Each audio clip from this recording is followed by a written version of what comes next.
Argentina. And Enzo apparently is 106 years old because, as you know, any number that you put in your username means your age. So you can put 10,000, and that is now how old you are. This game begins in a very normal way. No, it doesn't. E4.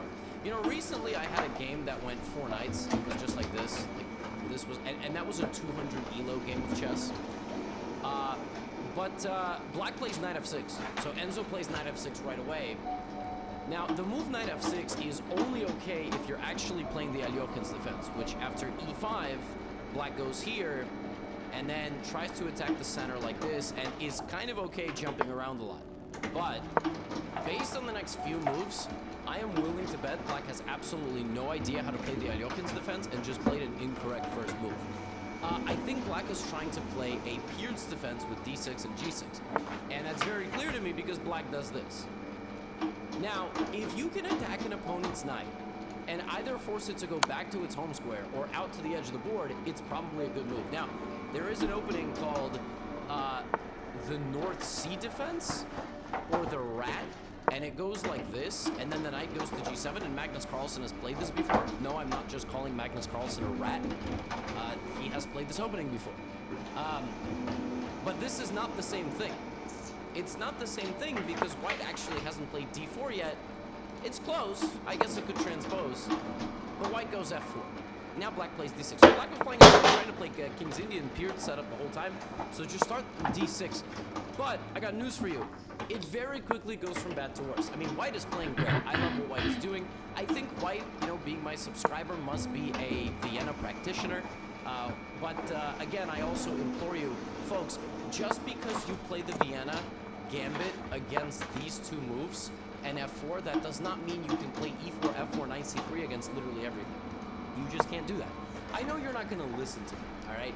But I'm going to keep telling you, just like your parents, if you don't do this, you're not going to do well in school. You don't do well in school, you won't go to good college. You won't get a good job, you know, blah, blah, blah, blah, blah. It's a snowball effect. So, yeah, okay, d6, knight f3, and now, of course, Black should just play bishop g7 and castle, and we have a very combative and interesting game.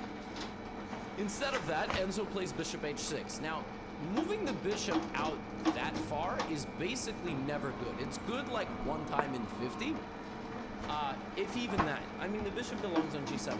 Why? Because here it's just much more susceptible to being traded, not to mention to being attacked. The bishop needs to be there. Why is it a problem if the bishop is traded? Well, if the bishop is traded, why'd you make all these weaknesses? I mean, it's like breaking holes in the wall of your house and not putting windows in. It's just a big draft and mosquitoes. God, mosquitoes are awful. So now Black has to go bishop g7, which just doesn't... I mean, you know they're 900s because at least by some miracle of God, they saw that the bishops see each other, which if they were even 300 points lower rated, Black would have played here and White would have gone here, and this game would have ended in 10 moves, and we never would have gotten a YouTube video out of it. So, Black goes here, but why is Black going there when Black could have just went there in the first place? Why are we going, wasting time? We got to our desired position, but we got there with 3 wheels instead of 4. One fell off while we were on the highway. Now White takes on g6. Now what I don't like about this position, this move I understand the appeal of because you're looking to trade. What I am now going to caution you with is you need to finish your development. You are not castle. You are not in a position to attack anybody because you're not castle. All right? So you got to play something like bishop to e2 and at least get your king to safety. Or in the game, bishop e3, queen d2 and get your king to safety. Do something like this. Just get the king out of the way and then you can start, you know, throwing bombs. Bishop e3. Computer says Black is better because apparently Black can go knight g4. They're 900. They don't know that. a6. All right. Now, of course, finish the development. This is a terrible move.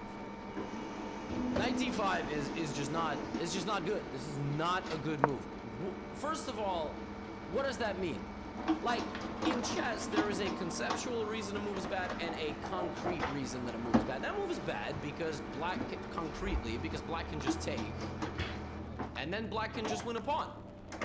And Black's just going to be a pawn up. Now, conceptually, what's wrong with the move knight d5? You cannot explain what it does. Number one, you just don't have it, like, you cannot explain what it does. You can't explain. Maybe white could, if I got him on here on a Zoom call, which I don't like to do. But that's number one. Number two, you're breaking the principles of chess. Your king's in the center. What are you doing? Why are you going to battle with the knight and then like not knight? You're losing one of your only pieces that's out, and you're not getting anything good in return. There are winners and losers in trades all the time. All right. So, what? But black goes c6. All right. Black doesn't For even see what? that. And now white is actually winning. There's an incredible move here, which if you are a good subscriber of mine, you'll find. White did not find it. White is not a good subscriber of mine. The point is that the knight is hanging, so of course white did this. But danger levels.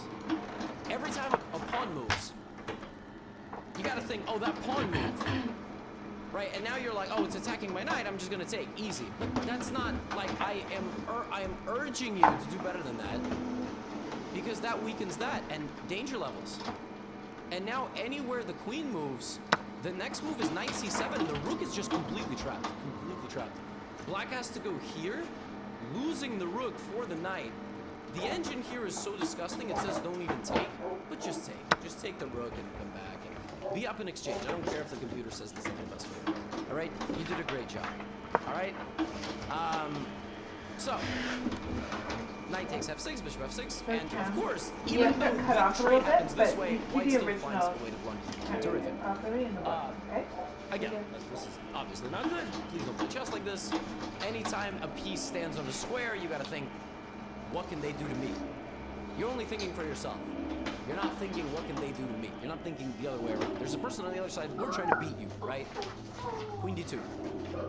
Think about getting in a fight with a person on the street. I don't recommend doing this. I've never had this, except when I was like 11 years old. I fought a kid. I was also little. We fought each other on the street. It was hilarious. I got punched. He got wrestled down. So, according to the UFC judges, I won the fight. Anyway, and like imagine you're in a fight, but you're not looking at what the other person, you're just swinging. Like, you're gonna call the cops on you, send you to a psychiatric ward. This is not, right? This is not good. And it very quickly goes from bad to worse. Now here I think basically my subscriber decided, all right, look, I could play the natural move, which is rook b1, or I could try to make it into a Gotham video and do something brilliant. So I'm gonna go bishop d4. I am hoping to the gods that my sub saw that the rook could get taken. But I think his idea was that now this is open. It's actually a very creative idea. And the point is that let's say something like this, and you know, you got mate coming. Now, of course, my subscriber missed this move, after which he's completely lost. That move completely blocks the bishop, which means there is no attack, and you are just down a big amount of material. You can still try to play moves like d4, which is exactly what he did. Now here the move pawn takes d4 would be a horrible mistake. All right? Not all trades are equal. It's not one for one. There's mate coming. You try to stop one mate, you might get mated in the corner. All right? This is like a very common oversight. So I love here Enzo, despite being 106 years of age, plays bishop g4. Keeps the tension. I love that. Now, of course, computer always has some argument. Bishop g4. Now we have pawn takes. We have pawn takes. And this move loses on the spot, but it's very hard to see why. You're much more likely to see this. Yeah, the reason is, and this is why you always look for checks. Literally in this position is exactly why you always look for checks. Always look for checks, because they might win you the game. In this position, white has two checks. One of them loses the queen, but the other one is unblockable because you'll take with the bishop. And if the king goes here, you go here. The black's king can no longer run. He has to block with the rook. You win the queen, you win everything. So a check might even accidentally win you the game. I don't mean that you have to play a check if it's there, but you have to see the check because you never know. Anyway, of course that doesn't happen. If it happened, this wouldn't have been a video. Queen h6. And now black starts firing away on the other side of the board and is completely lost again. Okay, so we're getting there, right? Bishop c4 is plus 13. Now it's minus 4. Now it's, you know, plus a million again. Excuse me, I'm getting a phone call. Got some food outside. Hello? Yeah, just leave it at the door, please. Thank you. There you go. Never done that before.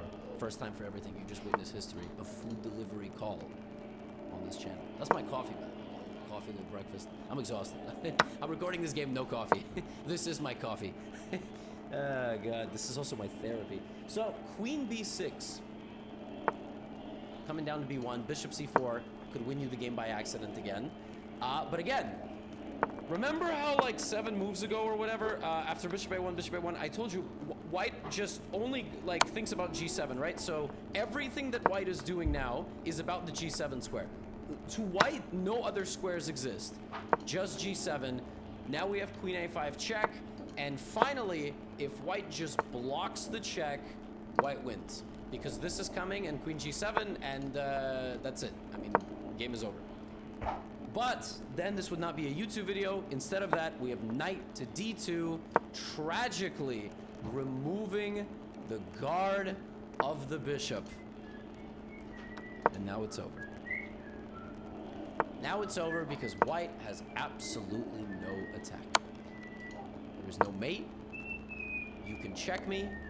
Now, admittedly, if I go here, I blunder mate in 1, which you never know. Always look for checks. But the bishop would just come back to e6. So white plays h3, and the game is over. Black wins. Black wins the game because even though the bishop is hanging, black finds that they can check the white king by going... Oh! Okay! Game on, dudes and dudettes. Let's go, queen g3. That was mate in 1.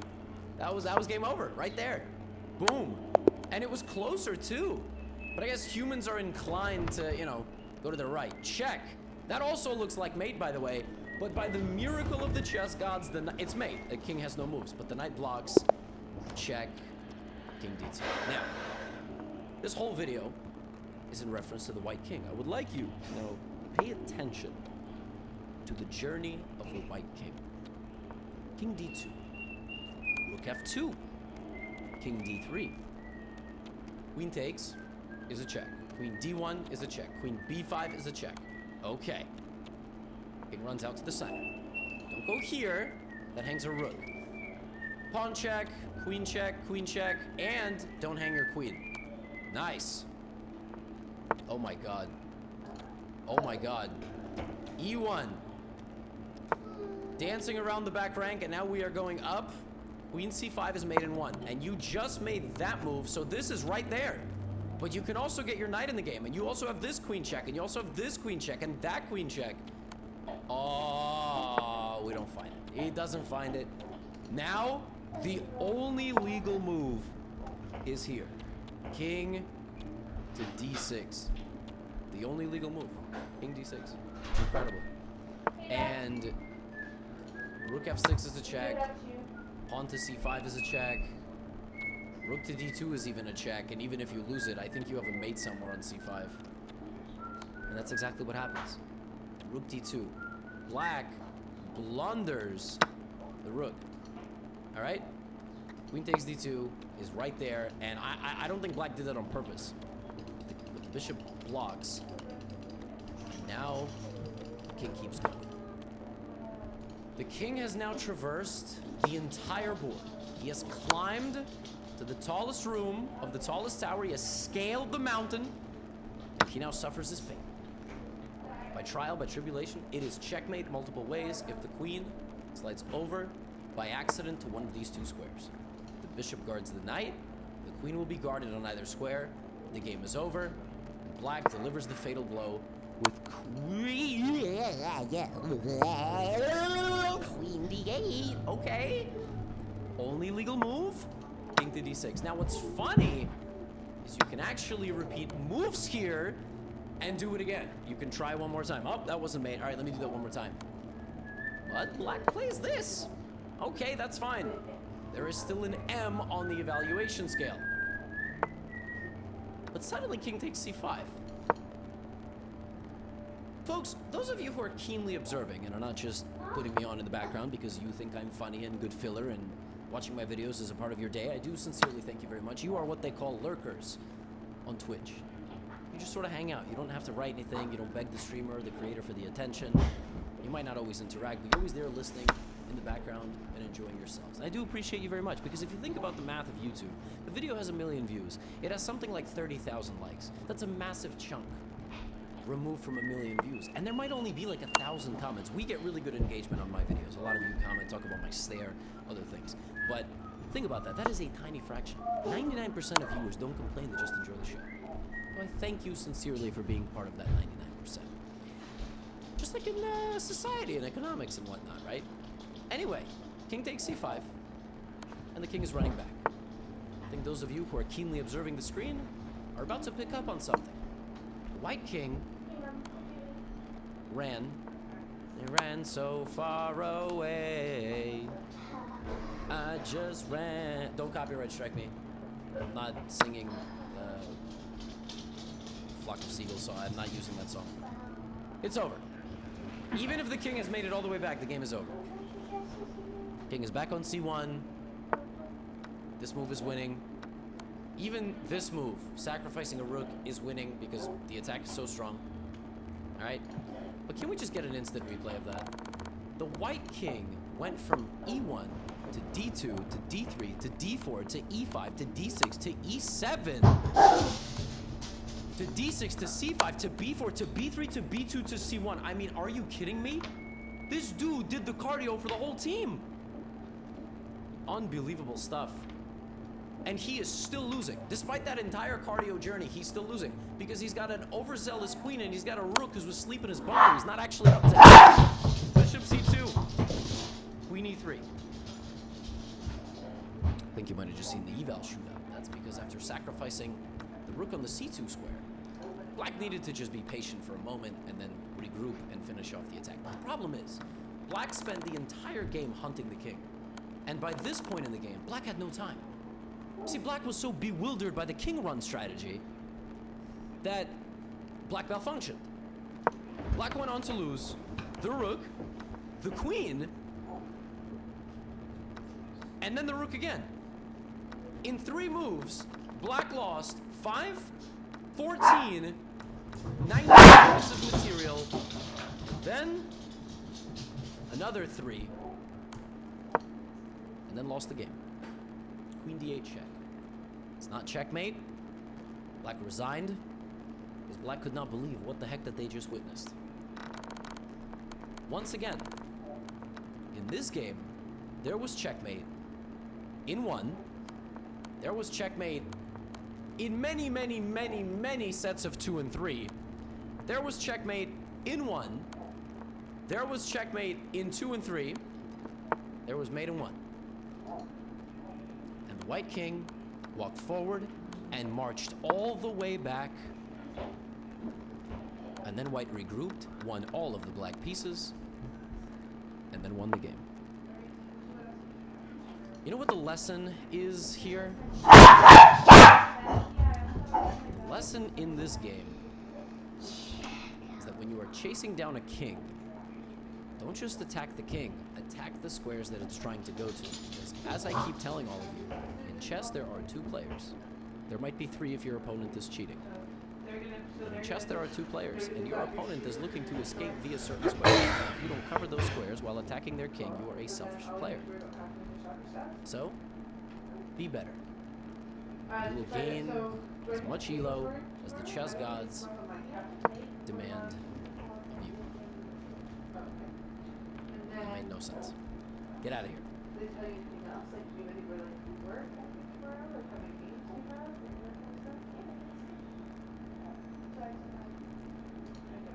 Ladies and gentlemen, it's currently Monday, November 14, 2022, and as of right now, the best chess player in the world is named Levi Rozm... No.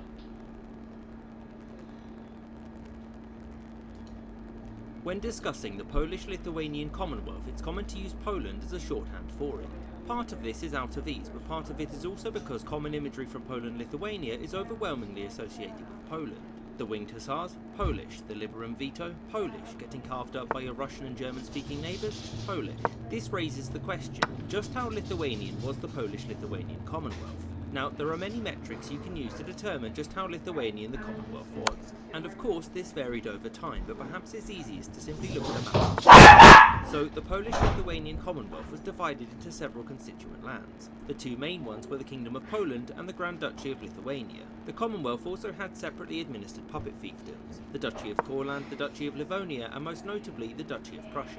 So in terms of territory, as we can see, the Kingdom of Poland was dominant, if not overwhelmingly so. Although you should know that this was only because Lithuania ceded this territory to them at the creation of the Commonwealth. The population of Poland-Lithuania at the turn of the 16th century was just over 7.5 million people. By the time it reached its peak in 1618, it was about 11 million. The Kingdom of Poland was the larger of the two halves and was home to about 6 million people at its peak, of which 4 million were Polish. In the Lithuanian half of the Commonwealth, there were about 3 million people, of which about 1 million were Lithuanian. Now, as you'll have noticed, that means that Lithuanians were a minority within not only the Commonwealth, but within their own half of it. And in terms of ethnic composition, the Commonwealth looked like this, with the Polish being the largest group, followed by Ruthenians, Ukrainians, Lithuanians, Germans, and then Jews. It would seem then, at its height, the Polish-Lithuanian Commonwealth was only about 10% Lithuanian. But this doesn't answer the question fully, since surely the Lithuanians were overrepresented in the ruling and wealthy classes, right?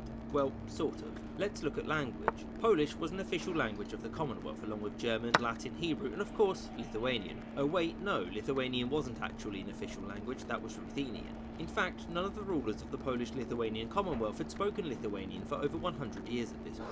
So Lithuanians were overrepresented in the nobility and the merchant classes, but since the Union had begun, they were increasingly sidelined. In fact, much of the Grand Duchy of Lithuania was subject to Polonization, that is, being made to become Polish culturally, and Lithuanians largely weren't seen as equals. This was made worse by the fact that the Grand Duchy took on the administrative methods of the Polish kingdom, and that there were many in Lithuania that embraced the Polish way of doing things. In importance, Vilnius, the capital of the Grand Duchy, was seen as secondary to the Polish capital Krakow. Young Lithuanian nobles would learn Polish, marry into Polish families, and disregard their old way of life in order to better their social standing. That's not to say that all Lithuanians embraced this. The Grand Duchy was still a separate legal entity, and the Lithuanians had their own military units too. Units from the Grand Duchy made up about a third of the Commonwealth's military strength, and Lithuanians as well as Poles led troops into battle. And whilst there were Lithuanians within the famed Winged Hussars, they were overwhelmingly Polish.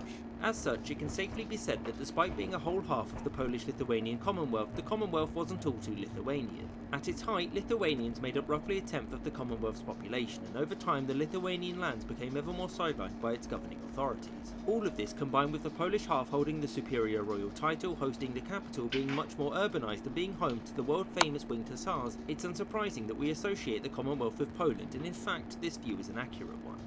I hope you enjoyed this episode and thank you for watching, with extra thanks to my patrons that you see on screen now. And a special thanks to James Bizanet, David Archaeologist, Azarka Flash, Party Boyko, Rob Waterhouse, Yashar N. Naman, Chris Wicker, Miles Bailey Brentgard, Michael Reynolds, Gustav Swan, Toonrick, Onion Duck, Maggie Paxkowski, Winston Kaywood, Vasily Aravidis, Anthony Beckett, Adam Harvey, Ike, Sky Chappelle and the Amusement Parkives.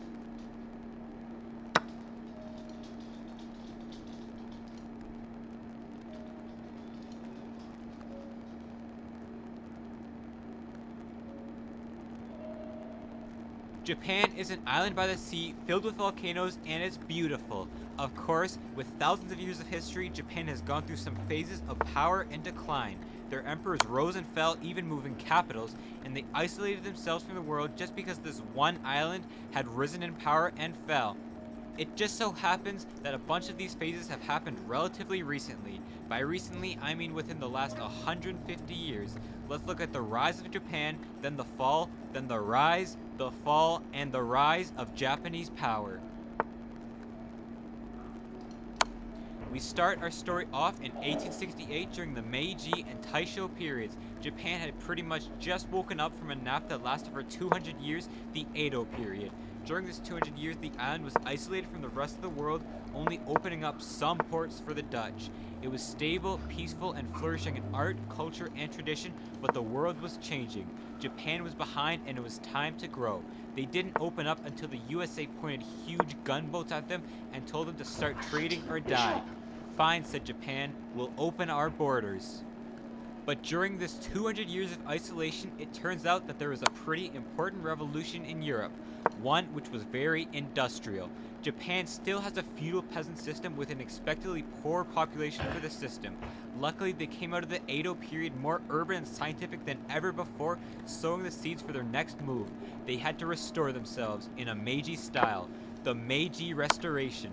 The emperor took control back from the shogunate, essentially military rule, and legislative assembly was made. Japan went full western, abolishing the Edo feudal structure, replacing the feudal daimyos with prefectures, and rapid industrialization saw a boom in the new capitalist economy of the island. The average Japanese saw a huge increase in standard of life, wage, freedom, and social mobility at its highest point so far in Japanese history. Businesses were now the main producer of Japan, with the government as the guide, creating a tax reform to invest heavily into education, upholding the rule of law, the military, and infrastructure, especially railway transportation. By 1884, a central bank was created to control the money supply, creating the national currency, the yen, with the gold standard gone by 1917. Yet the biggest change was the full jump into the Industrial Revolution in the 1890s. It was fully embraced when textile factories were set up for home use and selling them to the population centers of India and China. They even had their very first union in 1897 with the Union of Metal Workers. Science and inventions boomed until the early 1900s. Part of this was adopting scientific methods into the military of Japan, who was a little angsty at this point. See, the Japanese government used a system called Fukoku Kyohei, which means rich state, strong army, and yes, their army was getting very, very strong. And alongside a more antsy population when they were forced to give up traditional life and move into massive urban centers, while also nearly doubling in population in 40 years, the people